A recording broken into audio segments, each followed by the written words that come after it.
Hey, you fabulous bunch of people, welcome to Mood, the podcast that's here to sprinkle a little humour, drop some wisdom bombs, and occasionally let out a well-placed swear word or two. I'm Lex. And I'm Lynn. And we're your hosts for this journey through all things relatable, embarrassing, and mood boosting. Whether you're sipping on a cup of coffee, sweating through a workout, or just lazing around in your PJs, we've got the kind of content that makes you snort, think, and maybe even question your life choices. Sit tight because things are about to get real, hilarious, and possibly a little NSFW. So grab your headphones, turn up the volume, and get ready for a podcast that's unpredictable as life itself. Mood. We're relatable as fuck. No one will know. All right, I'll start us off, and then we'll go into it. We're really good mood already, so it's great. Yeah, okay, good. Mood. Cool. Mood. How we've kind of structured it is we had some silly and serious and like fun questions to ask each other because Lynette and I have only really known each other about a year, and we sat together at lunch about never had 2 coffees together. 2 coffees, yeah. We've spoken more on Teams than anywhere else. Yeah. But we've got a little nice little rapport going, so I think we're good. But we've done it in a way that we get to know each other, but you get to know us too, and you relate hopefully to some of the stuff that we're saying. And I have got some questions that we're going to ask each other. Lynette, do you want to go first and ask a little question, see where it takes us? Oh, you want me to go? Yeah. Okay. I used to, in my previous job, have to run meetings, and this was like an icebreaker that we used to use. Mm-hmm. And so we call it the 3 S's. Okay. And so you can either give me a time, any one of these, or all 3 together. So give me a time when you faced a setback, and give me a time when you faced a success, mm-hmm. and tell me a secret. Oh my God, okay. Facing the success, I would say, is actually getting into the role that I'm in now, because I was in a job that I'd been in for a really long time, and I got really comfortable there, and I was I knew I needed to move on. I knew I just hadn't got that progression, and I know that the company I worked with at the time when I first sort of started there was great, but then it's they kind of didn't know where to put me, because it was just sort of either go into more into my role and progress, or there wasn't really room to change into any part of the career or bring in a new part of the business that we'd never done before. So I think the success for me was, though I was headhunted, it was actually, do you know what, I'm going to push myself out of my comfort zone, and I'm going to go for a role that I think I wasn't 100% sure if I'd even be able to get, and just sort of see how it goes, because I'd been so comfortable for so long. And I think as you get older as well, you kind of feel like you shouldn't be going for jobs, but have I got the, am I in the right place? I'm the oldest, probably the oldest person, but the youngest kind of knowledge wise and things like that. So I'd say the success would be is coming to where I'm at now, even if I do sometimes get imposter syndrome, but it's a good success, and it's something I wouldn't have done, I think, in my former self as such. So that's my success. Oh God, setback has to probably just be trying to be healthier and lose weight and stuff over the years. I've always struggled with food. I've struggled with having a bad relationship with food. I've always struggled with pushing myself and actually believing in myself and stuff, until apart from the last 2 years, I'd always been that thing of I would set myself back, so I was my own setback as such. I just always felt like I couldn't do it. I'd talk a good game to everybody else and tell them they could, but I didn't kind of believe it in myself. So I'd say that is my setback. And then my secret, oh God, I'm going to really set myself up for this one, but fuck it, I'm going to say it. I was once in a plus size girl group called Curves Aloud, and it was really cringy. Nice. Thank you. It was, and I feel like it's going to be one of the things that's going to come back to haunt me for definite. 1, because I've now mentioned it on here, but 2, can we Google it? Can we get the listeners to Google it? Will they find you? Probably can. All right, so let me explain it first. You've got to remember, this was a really long time ago, and this wasn't when. Right, so basically I got asked to audition for a band, and it was all plus size, and I was like, yep, I'll come and do it. The girls were really lovely, but the people that were running it were these 2 guys who, I think I could talk about it now, I don't know, I feel like I wasn't allowed to at the time, but now I can, sod it. The 2 guys wanted to do it for a charity, but they wanted to do it as in a taking the piss kind of thing out of plus size, and we weren't really 100% for that. It was, they'd done it in a way, there's obviously about being plus size, and you can make jokes about yourself and whatever, but it was done in a way almost that actually was not nice about plus size people. And it was almost like, oh, we eat shit and we don't give a shit about what we think about our bodies and stuff. And that really wasn't the message that we wanted to get across. And we always fought it back when we did the song, and they were very much like, no, it'll be work, it'll be fine and whatever. Anyway, so it was really cringe. It was done, like I said, it was done for a charity. The song was called Fat'll Do Nicely. I mean, that just says it all as to what it was. Do Nicely. Yeah. Oh, and then it got mentioned on Lorraine Kelly. It got mentioned in a couple of newspapers. Like I did, oh my God, I got called to do a radio thing at one point. I think, was it part of that? Oh, basically, I got called to do a radio thing and to talk about something. I think it was for the charity, and it was with Gail Porter. It's like really, it's random, very random. God. So yeah, that's my secret. I was in a very embarrassingly cringy, definitely fatphobic girl band called Curves a Lot. It could have been good, and it could have been really like done well and actually celebrate body confidence. And the girls, some of the girls and I did try and do that. We actually wrote songs that we were like try and do, but it never took off really. But they wanted to put us in Eurovision as well.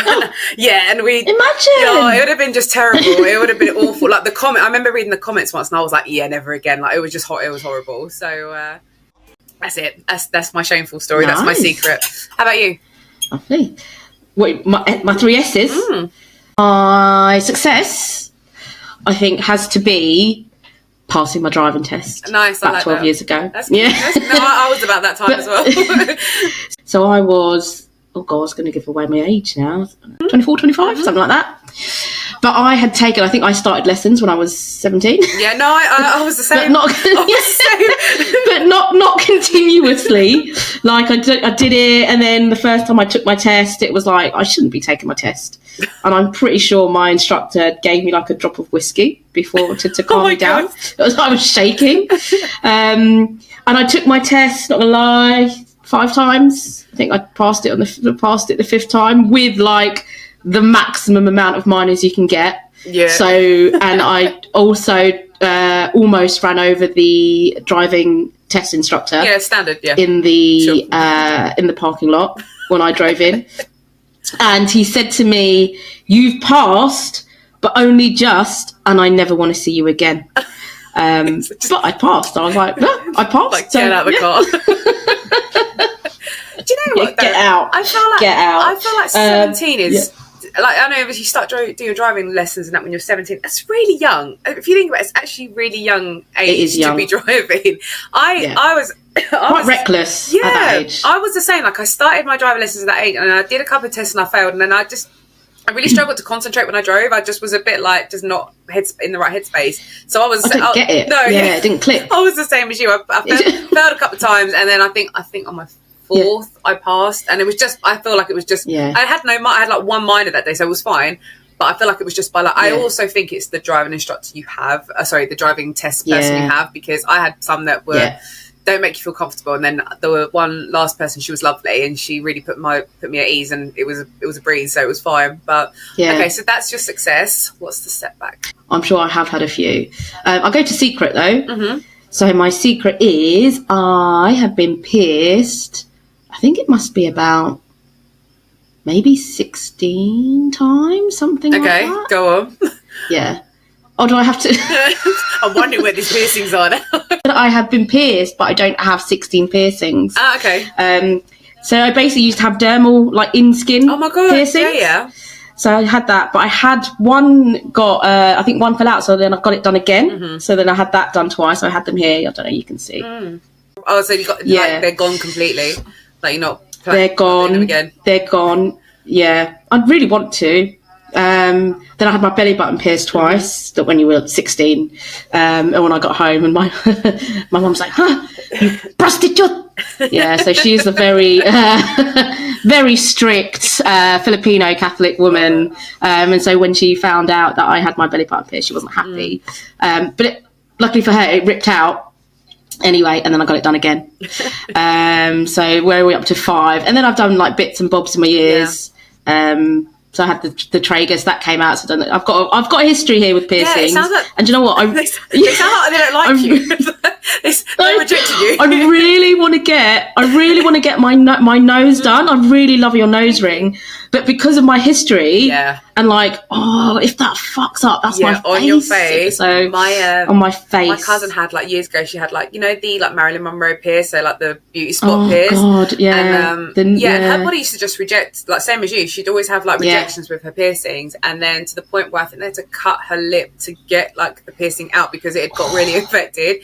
So your face is on another, like it's another level. Yeah, I can't. But I'd really love to, just like a little tiny one. I don't know. We'll see. I might be having like a midlife crisis when I turn 40 or something. I might just go and get it done. So mine has been like wanting. I've been debating about getting a tattoo for a very long time. I mean, like my lips are tattooed and my brows are tattooed. Have you got any? Just literally my lips and brows. Oh, it doesn't. I know that does not count, but it's close enough. And they need, to be fair, it's now actually like makeup now because I've needed to fill them in so much because they need doing. But it's because like I love tattoos. I think they're beautiful, and I think if they're done right and they've got sentimental meaning behind them and like whatever, like they're really lovely. For me, it's like I do love stuff, but I'm very indecisive as a person. And my worry is, do I love something enough? It's very permanent. For sure. Like, do I love something enough that I want it on me for the rest of my life? Like, and then obviously, like I do, like there's like family things I want to have, and there's like, like music and singing, obviously, because I, do singing and stuff. And I'm like, okay, those are things that I do definitely love and I'll always love.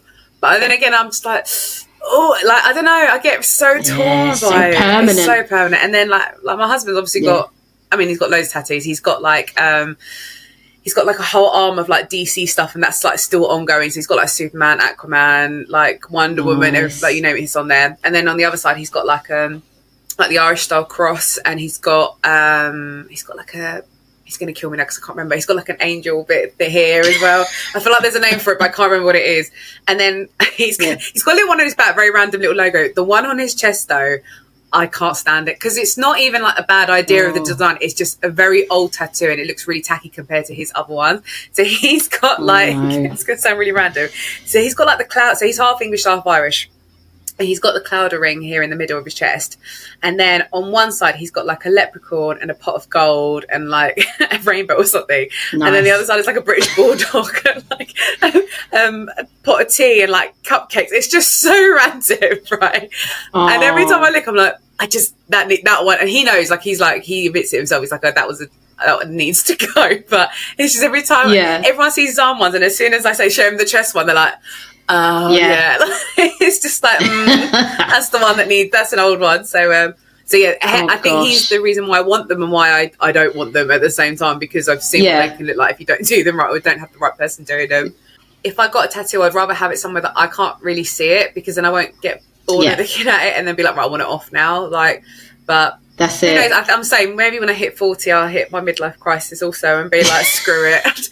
More tats, more. Like, if you go get your tattoo done, I'll go and get my nose pierced. Fine, deal. So maybe we'll get tats and piercings. Let's see. It might be the other way around. Like, you'll end up getting tats and I'll get more piercings or something. Yeah. So, okay. Nice. I'm going to ask you a question. Would you rather, Lynette, have to be naked at work for an hour, or be dropped off 2 miles from your house while you're naked and have to try and get home? Oh my God. That's a dilemma. I think I'd rather be naked at work. I think so too. For an hour. I think so too. Yeah, I don't want to be out there with like just trying to get home 2 miles from home. You don't know who's like following you. Like, trying to take pictures of you. Who's going to jump out the bush? Do you know what I mean? I would just have to stay there for that. Like 2 miles to get home as well, right? Like fuck that. Like Wortlock would make jokes about it. They would be like, I'd try and get someone else to get naked as well. I think. They'd be like, so I wouldn't be the only one. Like, babe, did you not get the memo? It's Naked Tuesdays. Did you not? It's Naked Tuesdays. Going to be really annoyed that you didn't do it. Why are you wearing your clothes? Yeah, get your clothes off. Oh God. But yeah, it'd have to be that. Imagine. I sometimes, do you ever get like random thoughts where it's just like, I don't know if maybe it's just me, where you're just kind of sitting at work going, what if I was just sitting here like naked? Intrusive thoughts. What would people think? Honestly. They'd be like, or like, sometimes I'm coming back from the loo and I'm like, what if I just kind of walked in and I didn't have my pants pulled up? Because it's just, what would people think? Like, what would people think? Like, what would people say? What would happen? I always think that. Oh, that's typical Lynette. Oh, I've got something quite fun. Which, not to say that like it's not fun, but I've got it better be amazing. No, it's not. I don't know. I don't know if you're like into psychology and all of that sort of stuff. It's called the Forest Test. Okay, so I'm going to ask you a series of questions. And so you've got to just first thing that comes to your mind, and then we will interpret. Okay, go. So it could be. It does say, "Be careful in playing this with the right person." Well, it says. I'm a bit worried now. You're going to judge me hardcore if I get it. You'll be like, "What the hell?" I won't tell you what the first bit says. 'Cause I don't want to give it away. So it just says, "Be careful in playing the right person." So. Time to visualise yourself in a forest. What's the first animal you see? Fox. Mm-hmm. A fox. What do you like? How do you feel about foxes? I'm not scared of them. I know, but I know they've got no fear, and like it's not a bear, for example. So I don't feel like I'd be like, okay, it's a fox. It's cool. I could train it. It might be a dog. It could be a dog. Cool. It's fine. Cool. What's the second animal you see? A rabbit. A rabbit. And how do rabbits make you feel? What do you think about rabbits? Fine. They're cute. So like again, little shits though, because they like shit everywhere and like they nip you when they feel like it. So, but no, I feel like cute. It feels like sweet. It feels sweet. Good. Oh, nice. Oh, sorry, I'm cracking up because I've just looked at what they mean, so I'm just laughing. Sorry. Okay, imagine now there's a hut in front of you. Mm-hmm. Do you bypass it, knock before going in, or just crash in? I'd knock before going in. Okay. Look at me being polite, even though I'm stranded in the wilderness. I'm just not. Yeah. With a fox behind you and a little rabbit, like you're in the farthing. Animals of farthing salesman of like animals, like. Yeah. Right. What's the next one? Now imagine you're inside the hut. Okay. You see 20 candles. How many will you light up?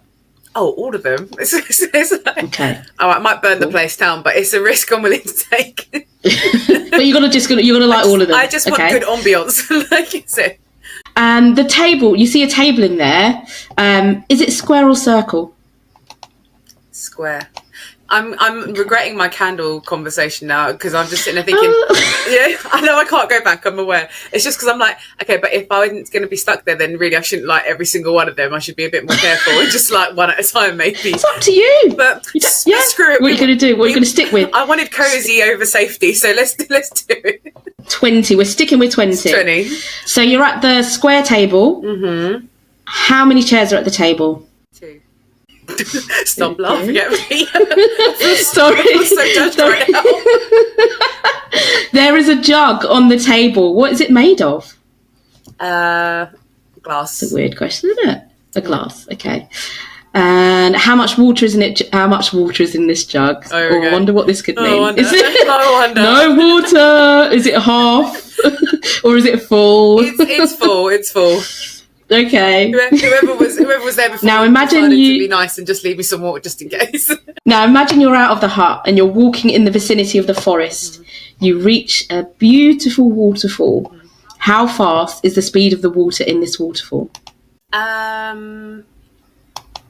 feel like it's going at like a calm pace, so it's not crazy coming down. It's just I've got very chill vibes for this, considering I should be worried about the fox and the rabbit probably trying to eat me, running out of candles and being dehydrated after I drink that jug of water. You're very chill. Very chill. Very relaxed. How many swans are there near the waterfall? 2. 2. Okay. The way you said, okay. Good. Last bit now. You've reached the riverbank and your destination is just on the other side. How do you get over?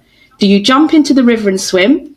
Do you find another way to cross it? As the water is calm, I'm gonna swim over because I like a little swim. Good. Sorry, last 2. So if I ask you to describe the sky, which 3 words would you use?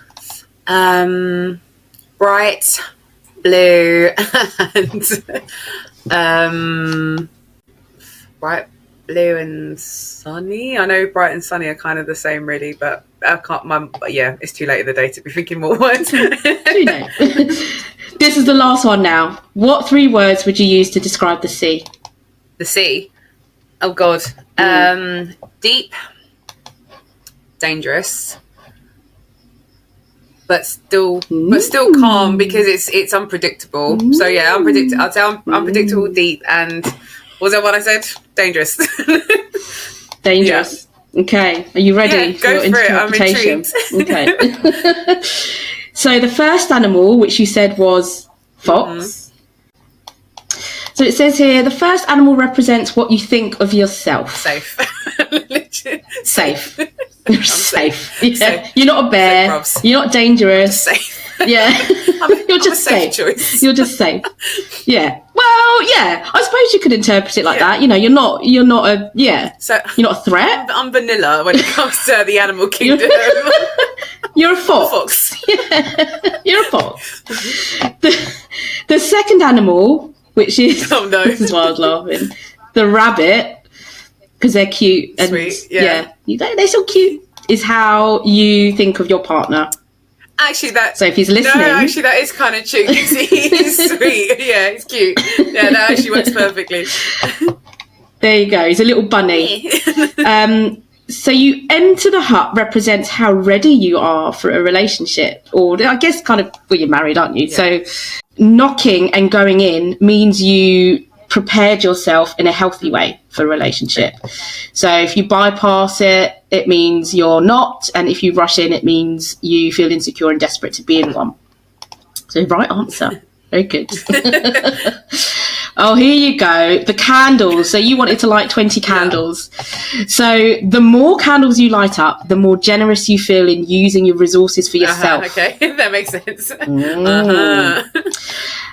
And then you picked the square table, didn't you? So if you pick a square table, it means you're stubborn. Yeah, that's absolutely correct. I am. Nice. I am. And the number of chairs you see around the table, which you said 2, is a measure of your hospitality and generosity towards other people. Do you know what? I'm judging myself now, because I was gonna originally pick 4, and then I was like, nah, I wonder if it's something. I wonder if it's something. Is it a small hut? Yeah. You know, like, how many chairs can we fit? Like, yeah. However many you want. Well, it's your story. 20 candles should have been 20 chairs or something at least. Yeah. The material of the jug represents. See, no. It represents what your heart is made of. It's easily breakable. Yeah. So basically, I'm safe. Imagine if it said wood or stone. Safe and sensitive is my pronouns. Your heart is made of glass. No, easy to break. Do you know what? That's so fucking true. It's right. I'm such a bloody softie. I'm very heart on sleeve kind of person. So 100% that makes sense. The amount of water is how full of love you feel in your own life. It was overflowing. Clearly, it was overflowing. Someone took a little bit, but they left me some. It's fine. Sip, but it's all good. I still got more. Oh man! Oh, what did you say? The speed of the waterfall was? It was like a calm. Sorry, the waterfall. It was a calm pace, wasn't it? I said it was like chill. Safe. The speed of waterfall represents your sensual drive. Safe. No. Do you get say? That's not me at all. I'm offended. I'm offended by that. Oh dear. That's wrong. To ask me again. It's wrong. How do you like waterfalls? As rapid as possible. Oh my god. Wet and rapid. That's mate. Oh dear. Oh god. I thought you'd love that one. Hold on. Where are we? Oh, I've lost my place now. I'm all a flutter. Hold on. She's taking it there, guys. Right. Okay. The number of swans refer to how many close friends you have. Yeah, sounds about right actually. Like I've got friends. And I was someone that always had shitloads of friends, but when really looking back at how many was really that close to me or dear to me that cared. I don't mean as in I'm lonely, as in really you should only really have like 1 to 2 close friends that you'd say. You trust for them. sure. Yeah. So that sounds right. Yeah. You choose to swim, which I think you said. If you choose to swim through the river, it can denote a hasty, unthoughtful action. Okay. Act now, think later. Jesus. No, actually, I'm not really. It depends what the situation is. If it's something that I like panic about, then I will overthink it to shit, and then I'll probably procrastinate. But yeah. Good. Yeah, well, it says here, looking for a proper way to go through shows you think before you act. The sky one is, your expression for sky shows what you feel about love. And the sea represents what you think about love making. Oh my God, I was like, deep. What did I say? Calm. Deep. I said deep and dangerous. Blue. The sky. Yeah, that was it. Blue, happy and bright or something. And that was it. And the sea was like deep, dangerous, and like deep and dangerous. Yeah. So there you go. Thank you. I loved that. That was really good. I'll have to find one next time for you. Make your stuff and make yours interesting. That's so funny though. Like safe. You like safe, that blue one? And dangerous. Is like Ask me again. Ask me again what I think of waterfalls. I'm so annoyed. It's wrong. People are gonna think I'm boring. It's not true. Ask me about that fucking waterfall one more time. Oh mate. The thing is though, like never see waterfalls the same way again. Listen, in the words of TLC, don't go chasing those waterfalls. Seriously. Dangerous. Exactly. I love that. Oh my goodness. That's the thing. And when you do those ones, and you're like, "Fuck, I wish I'd said this," but it's going to be something like that. It's just you're not really sure what it's going to be. You're overthinking. Yeah, it's like when you're overthinking it, aren't you? Really, because you're like, "Oh, what if it means this?" Then actually, I'm going to go with like a middle answer because I don't want it to be too out there. And the thing is, every time I was answering, you're like, okay. And then I'm like, was that wrong? What did I say? Judging. That's it. And I tried not to read. I knew some of them because I've done things like I've done ones like this before, but I tried not to read what it all meant because I wanted to kind of find out as well while you were doing it. No, that was cool. Thank you. Mood. We're relatable as fuck.